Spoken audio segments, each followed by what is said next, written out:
So we can take a look here. Suravasa was the map pick for Crazy Raccoon. They're going to ban Malga. Makes sense. And Falcons are going to ban Torb. The Torb ban, I'm not sure why. I guess they're like, we just want to play Winston or something. I don't know. But it looks like the intent from Falcons is to mirror Winston, and Heesang's on the... And I think Heesang has been improving a ton lately for Crazy Raccoon.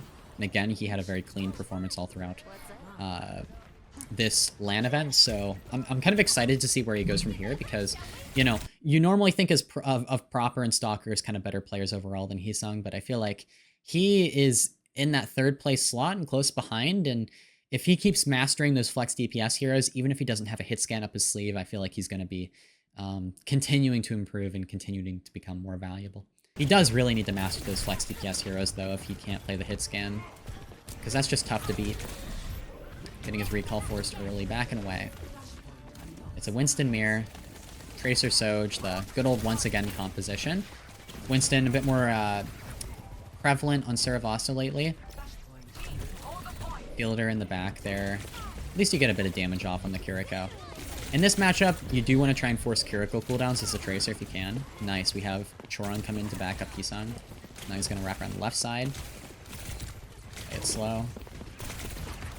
You see, oh, look at that. Jumpin got a little too aggressive there.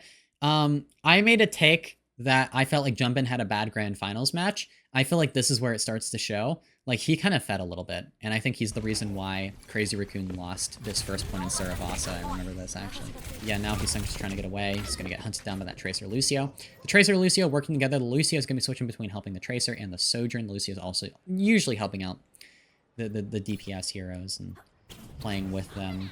Especially in those, like, Tracer 1v1s, the Lucio coming in to help can make the difference. Then Jumpin here fed, right? He goes in. And he dies, right? He goes in too far. We don't get our beat off. Yeah. Ugh. I don't know if that's entirely Jumpin's fault, though.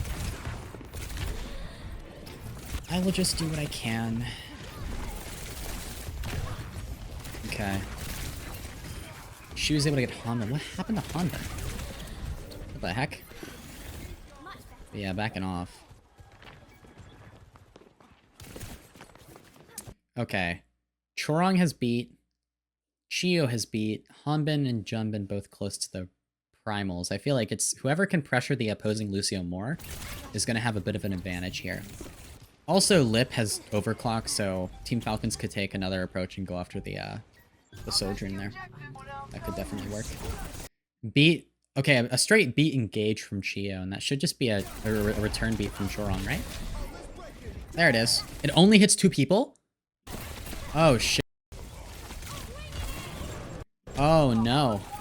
Well, that is a car crash of a moment. What happened? Whoa, okay. Only 2 people are hit with that beat. That's like the worst possible scenario. Yeah, this aggressive beat engage.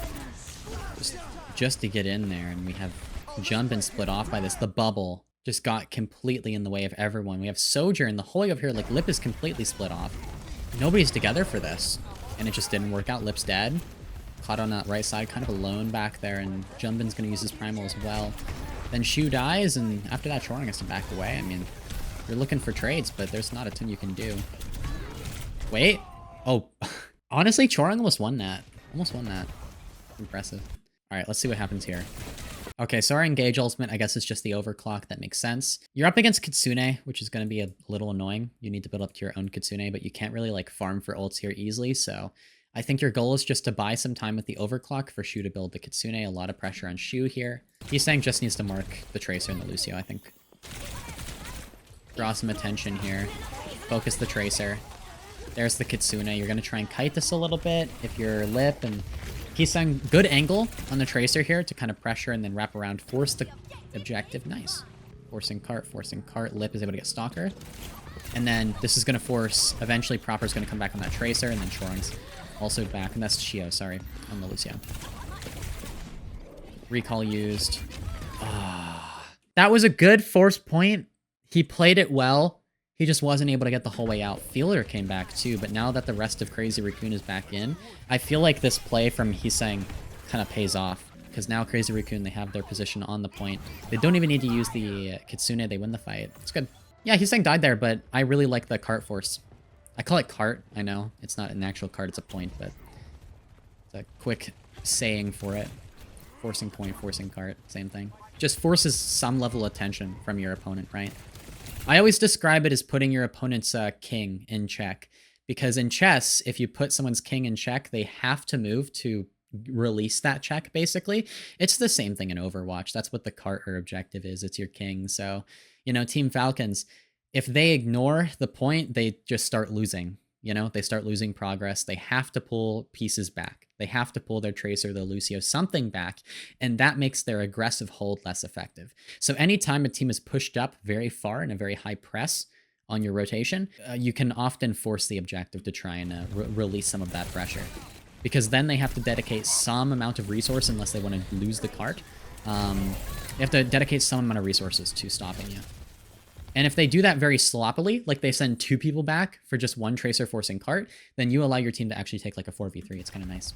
If you're Heesang here, you have a Pulse, you want to hit Stalker. Stalker or Chio, and you win the fight, you know? When you're pulsing, you're always thinking about who has ult, and Stalker, Chio, both of them have ult. Stalker is your primary target, I think, here. You also look to force the Suzus. You're going after Stalker here as your main target. Nice. Didn't get the pulse off, but that's fine. You pulse the Winston mid-fight. It's very good. Winston pulses are definitely more of a mid-fight thing, but they're great for those situations, so I like the stick. Shu's able to... Oh, wait, Shu just gets a pick on the Stalker, just randomly. Damn. And then Jumbin's in that room, doing a lot of damage there. Hanbin, low. The Hanbinston, I mean, it's not the worst, but definitely not the best either. That was a nice point from Heesang. I like that. Okay, let's think about this fight for a second before it starts. We have up against Kitsune and Primal, and Crazy Raccoon, they're gonna have Overclock and Primal. I think the goal here is to try and like open with an Overclock, get the Kitsune out and kite it. Crazy Raccoon, they can't fight the Kitsune that's gonna come from field or head on, so you're gonna need to try and get it out of them. Use your Primal maybe to live if you need to, but you kind of want to let this fight go on for a little bit. You might also have to let Falcons cap first, because they have the Kitsune advantage. For Falcons, they want to try and end things with the Kitsune. If they can't end the fight with the Kitsune, I think it's worse off for them. And then it's just like finding picks from there. You know, you also think late fight, if it goes on long enough, Chorong has the opportunity to build a beat here. The initial engage, you actually put a lot of pressure into fielder. Wait, was that our plan? Wait, that was actually kind of crazy. So we actually take this another direction. Instead of trying to play the long game, Crazy Raccoon go directly after the source. They realize, okay, well, fielder's our problem. Let's just hunt the out of fielder. So you see Jumbin go straight in, the Suzu forced out of fielder, the Kiriko, and we're just going to go in fully. We're going to commit the Primal early. Super, super aggressive. I like the focus from Heesang and Jumbin here. Perfect. The Winston and the Tracer looking at the same thing. Turn around. Lip is able to finish off fielder with the Overclock. That's all you need. That's all you need. And Hanbin also uses the Primal. It's perfect. And then it's just proper there in point. But did they turn that? Wait, how did Falcons turn that? What happened? What the heck happened? So super, super aggro first fight from Crazy Raccoon. Stalker gets that shot into Chorong. So that's your late fight beat gone, but you don't need it, right? There's a pause. It must have been a pause. Stalker gets another on Lip. Stalker gets 2. That guy's absurd. And the Hanbin trade Shu. Oh, that final trade on the Shu really hurts. Insane trade game. And then the Winston Tracer's still alive for Team Falcons.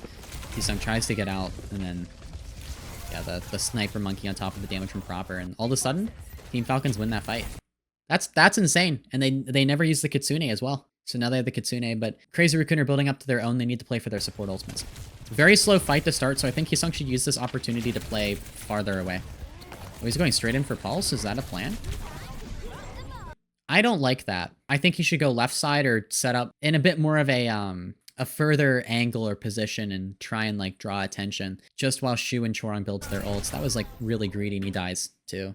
That doesn't surprise me that he dies. I mean, that was so risky to go for this. Because my thought is, you know, your team is going to have to play slow no matter what here. So, you know, you either bodyguard them and mark flankers and you mark proper perma until your backline can build ult, or you take an angle and you wait. But I think you have extra time, so use that time to set up. That's what I would personally do. Okay, Team Falcon's building up more and more ultimates. Both support ults for Crazy Raccoon now. I think they're just going to engage with Beat, but I'm not sure. Or it's Kitsune. Sorry, Kitsune's better to engage here. And then use Beat late fight. I don't know why I thought engage with beat, especially against overclock. You don't do that. Yeah, there's the beat, and then beat used from both teams. Now Stalker has the overclock, and this is kind of like the fight winner for Team Falcons. They just need to get value out of it.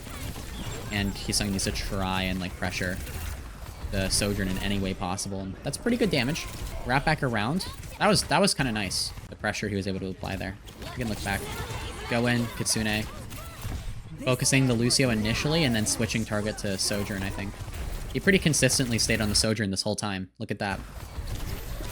That's good. And that forced the Suzu, I think, too. That got the Suzu out of fielder. Okay, so flip comes through. Still applying pressure to the Lucio. Recall. Now, the rail's out. The Sojourn's out. I think you can push back in, yeah. Pressure the Curie. The Curie's out. You don't go back in. You chill. You have to watch the Soj swing, though. Oh, he's like trying to bait the rail shot. Okay, poke the Winston. You're gonna get poked out yourself, though. You blink in, try and pressure, recall out. Where do you go now? I think aggression onto the Soj, maybe. You can't really do much. Pulse onto Winston, mid-fight, force Suzu.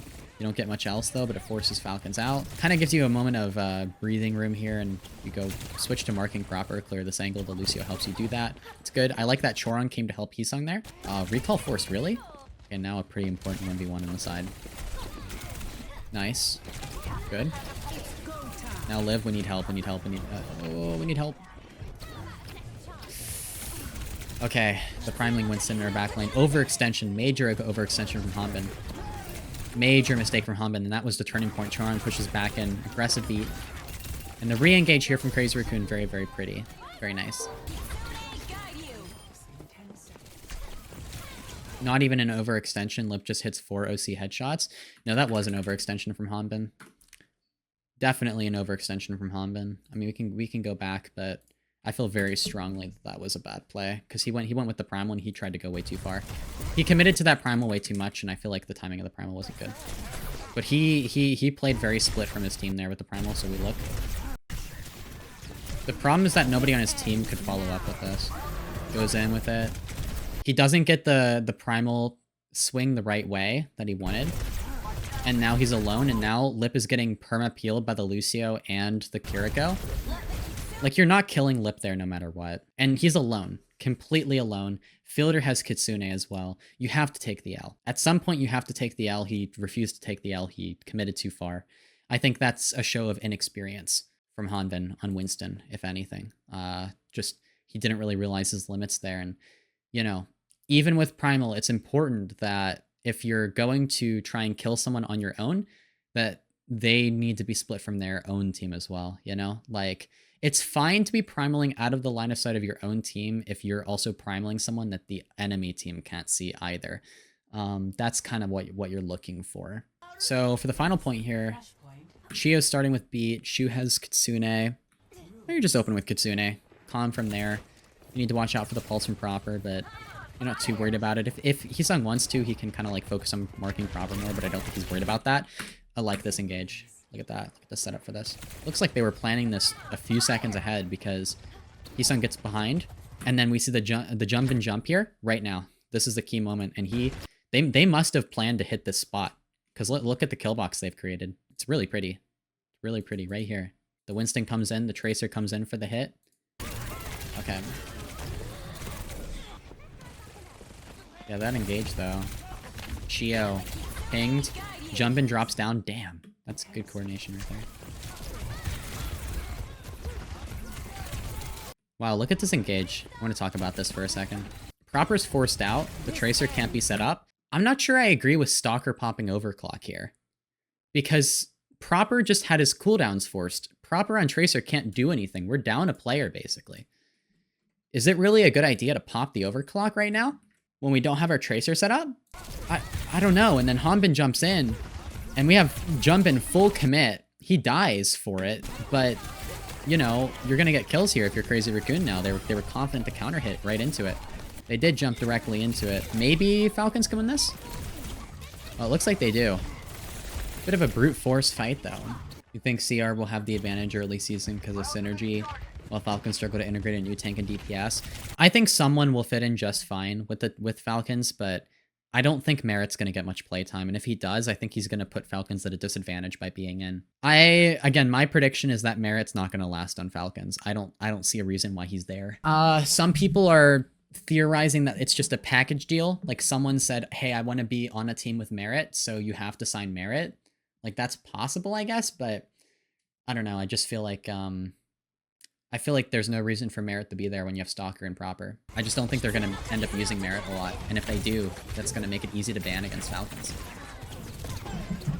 Okay, there's a beat. I'm going to try and follow up on Junbin's Primal here. Oh my goodness. How do you even react to that? Okay, final fight situation here. Pretty high pressure. Heesang has Pulse. If he hits Chio, he wins the fight. This is the power of Tracer. This is the power of Pulse Bomb.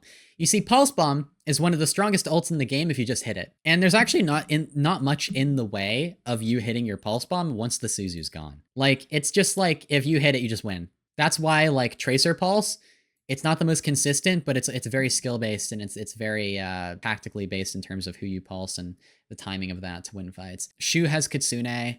I think here you just kind of like bait Team Falcons. If you're Crazy Raccoon, maybe you play first because Crazy Raccoon loved to play first, but my decision would be to play second and throw down the Kitsune in your point. But I know that Crazy Raccoon, I almost bet 100% that they're gonna like int here with Kitsune and just like try and overwhelm Team Falcons.